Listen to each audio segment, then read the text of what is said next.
Hello बच्चों, let's read this question. Given below are the two statements. हमें दो statement दिए गए हैं। स्टेटमेंट 1 में लिखा है in Hofmann degradation reaction the migration of only an alkyl group takes place from carbonyl carbon of the amide to the nitrogen atom. Statement second, the group is migrated in Hofmann degradation reaction to electron deficient atom. In the light of the above, we have to find the appropriate answer from given below. तो अगर मैं यहाँ पर की concept की बात करूँ, that would be, हम यहाँ पे हॉफमान डिग्रेडेशन या हॉफमान रिएक्शन भी इसको बोल सकते हैं। डिग्रेडेशन क्यों बोलते हैं? क्योंकि इसमें एक कार्बन की कमी हो जाती है, कार्बोनिल कार्बन हट जाता है ना इसमें से, इसलिए। क्यों हट? अब देखिए मैं क्या कह रही हूँ, देख लीजिए इसको। अब देख लीजिए क्या होता है इसमें। यह है अमाइड, ठीक है।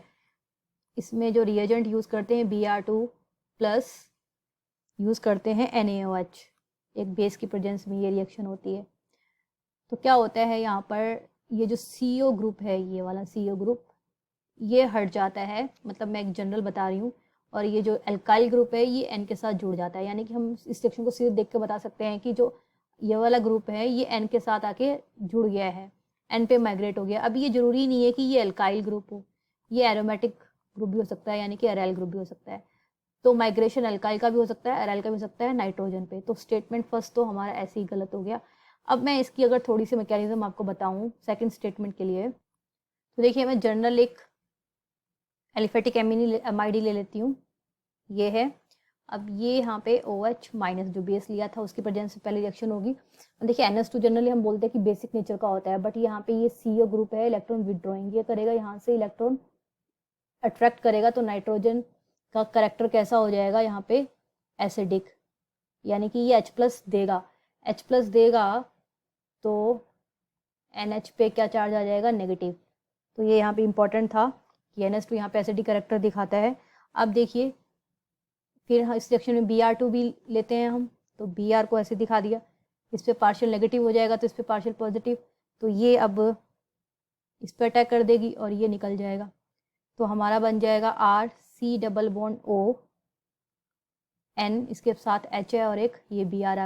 अब देखिए क्या होगा, ये नाइट्रोजन अभी भी क्या है? एसिडिक है, मीन्स H+ डोनेट कर सकता है, जिसे OH माइनस अब्स्ट्रैक्ट कर लेगा। तो बन जाएगा RC double bond O N, इस पे आ जाएगा देन नेगेटिव, फिर Br। अब इस नेगेटिव चार्ज को नाइट्रोजन ने बैलेंस करना है, तो इस तरीके से मूवमेंट हो जाएगा नेगेटिव आयन का।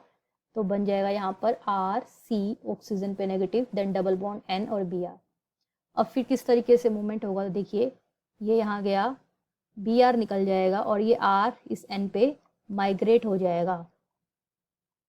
ये सब स्टेप एक साथ होंगे तो बन जाएगा हमारा, ये C पे डबल बॉन्ड O आ गया, फिर ये डबल बॉन्ड N तो ऐसे ही रहा, Br जो निकला था उसे बैलेंस कर देगा R।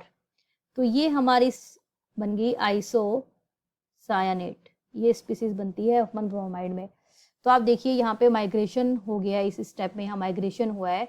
अब ये माइग्रेशन देखिए, नाइट्रोजन पे क्या आ रहा था? Br के निकलने से पॉजिटिव चार्ज आ रहा था, तो ये इलेक्ट्रॉन डेफिशिएंट है। यहाँ पे इलेक्ट्रॉन डेफिशिएंट है, तो जो एल्काइल ग्रुप है या माइग्रेटिंग ग्रुप है वो क्या करेगा? अपने साथ इलेक्ट्रॉन लेके आएगा, मतलब इलेक्ट्रॉन रिच स्पीसीज होगी ये बॉन्डिंग के इलेक्ट्रॉन, ये वाली बॉन्डिंग के इलेक्ट्रॉन अपने साथ लेके आएगा नाइट्रोजन पे।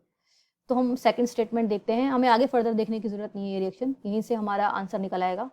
स्टेटमेंट फर्स्ट तो गलत हो गया था। सेकंड क्या है? The group is migrated in Hofmann degradation reaction to electron deficient atom. ठीक है, क्योंकि हॉफमान में क्या हो रहा है, जो ग्रुप माइग्रेट हो रहा है वो इलेक्ट्रॉन डेफिशिएंट एटम यानी नाइट्रोजन पे माइग्रेट कर रहा है, तो ये स्टेटमेंट सही हो गया। तो आंसर क्या होगा इसका? Statement first is incorrect, statement second is correct. तो आंसर हो गया option D. I hope you understood it well. Best of luck.